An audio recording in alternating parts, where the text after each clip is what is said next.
Está Alexandre Garcia. Alexandre, bem-vindo. Vamos lá, em último dia da semana. Bem-vinda, Elisa. Bom dia. Vamos então aos assuntos de hoje. Estamos ao vivo, 8h57. Vamos lá. O presidente Jair Bolsonaro classificou a crise hídrica no Brasil como a maior da história do país e pediu para que as pessoas apaguem um ponto de luz em casa. O apelo do presidente foi feito ontem à noite naquela tradicional live que o presidente faz toda quinta-feira. Bolsonaro alertou para o baixo nível das hidrelétricas do país que estariam operando no limite e disse que algumas podem até deixar de funcionar. Vamos então ouvir o que disse o presidente. Que pese estavam vivendo a maior crise ideológica da história, são 91 anos, não tínhamos uma crise como essa, né? Eu quero fazer um apelo a você que está em casa agora. Eu tenho certeza que você pode apagar um ponto de luz na sua casa agora. Eu peço esse favor para você. Apague um ponto de luz agora. Ajuda-nos. Assim está ajudando aí a economizar energia e a economizar água das hidrelétricas. Em grande parte nessas represas, né? Já estamos na casa de 10, 15% de armazenamento. Estamos no limite do limite. Algumas vão deixar de funcionar.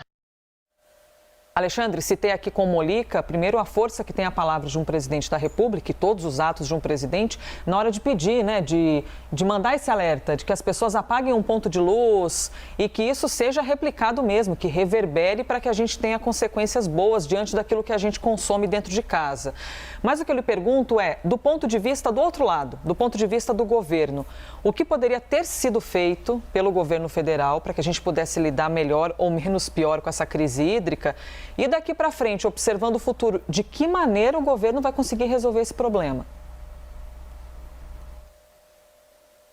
Bom, antes de mais nada, eu queria falar sobre a força da palavra. A força da palavra da minha mãe veio muito antes, no mínimo 75 anos antes da palavra do presidente. Era o dia inteiro, apaga a luz, Alexandre, apaga a luz, Alexandre, apaga a luz, Alexandre, quando sair de qualquer dependência. Tá marcado aqui na minha medula. Né?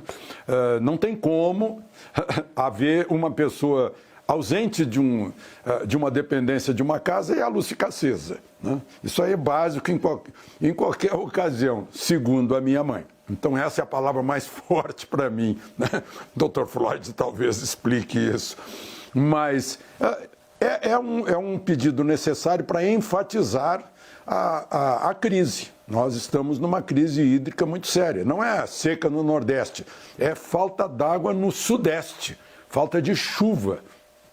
Porque não é só a água que produz a energia elétrica. Né? A maior parte da água que cai do céu é para irrigação, que produz alimento, que aumenta a produtividade do alimento, e se tiver caído a produtividade ou se faltar alimento, vai subir o preço do alimento. Né? Então, e nós temos em situação normal, de represa cheia, mais de 86% de energia limpa, das quais eu acho que dá uns 80% de origem hídrica, né, da água passando pelas turbinas que geram, que movimentam os geradores de energia.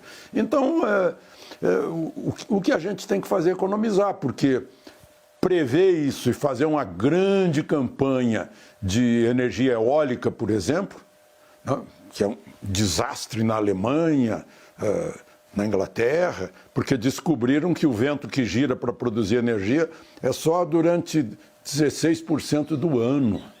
Né? Na maior parte do ano não gira o catavento. Aqui não, aqui nós temos regiões em que o catavento está girando o dia inteiro. Mas quem é que ia prever que a maior falta de chuva fosse ocorrer nesse ano? Né? Foi previsível logo ali, 6 meses atrás, aí já é tarde. Então temos que economizar energia elétrica, porque aí entram, não que vamos ter um apagão, mas aí entram meios mais caros de produzir energia elétrica. Né? A água é de graça, agora basta o investimento. Né? Agora a energia de termoelétrica não. Né? Então tem que ter algum combustível que produza calor. E aí é fazer economia, racionalizar o uso, verificar os horários, tudo isso. Não tem saída. Vai intervir no clima de que jeito? né? Então, dependemos das chuvas, principalmente nessa região onde está a maior parte das nossas hidrelétricas. Há na Amazônia, né, que é um longo transporte de energia, mas não seriam suficientes para aguentar. Vamos ajudar, mas na medida em que baixar de 10% do nível, vão ter que parar, né? Elisa? Ainda falando sobre consumo do brasileiro e aquilo que a gente consome, os itens básicos, não é? Na hora de ir ao mercado, abastecer o carro, tudo aquilo que envolve o nosso dia a dia, a inflação está impactando diretamente itens básicos de consumo do brasileiro, alimento, energia elétrica, gasolina.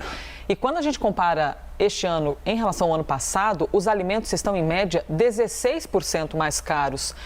Observando apenas o arroz, o aumento chega a 40%.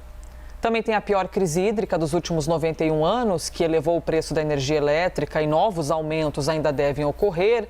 Quando a gente fala de combustível, alta no ano de 40% para a gasolina e 57% no etanol, no preço da bomba.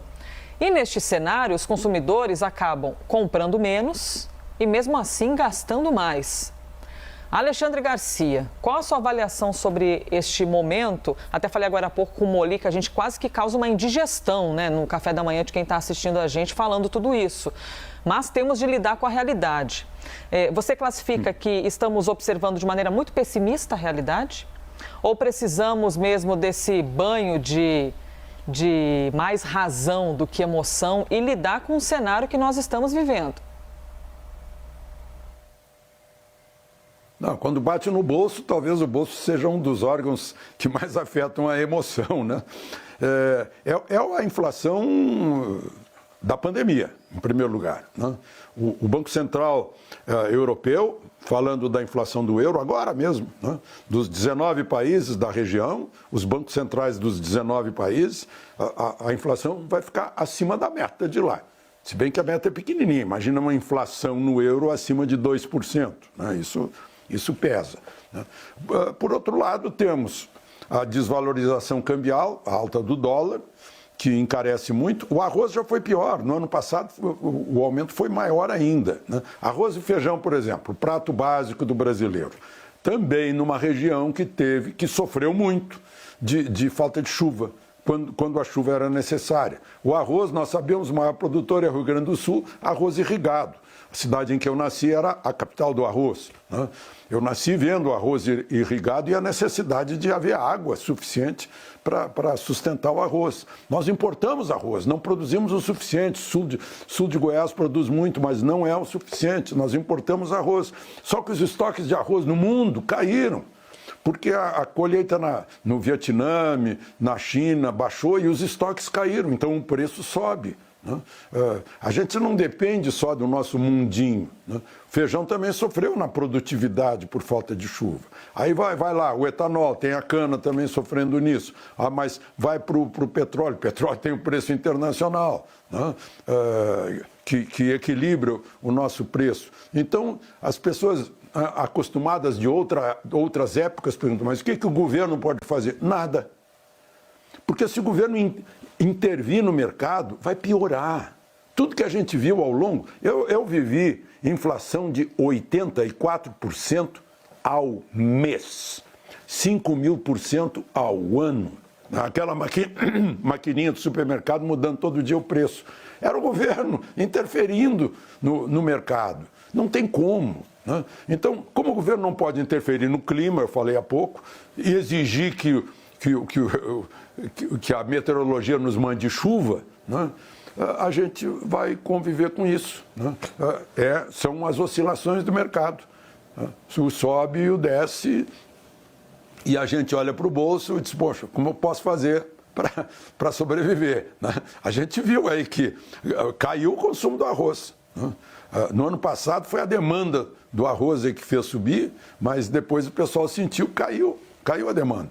O preço sobe, a demanda cai. A famosa lei da oferta e da procura que eu aprendi lá nos meus primeiros anos de contabilidade. Elisa?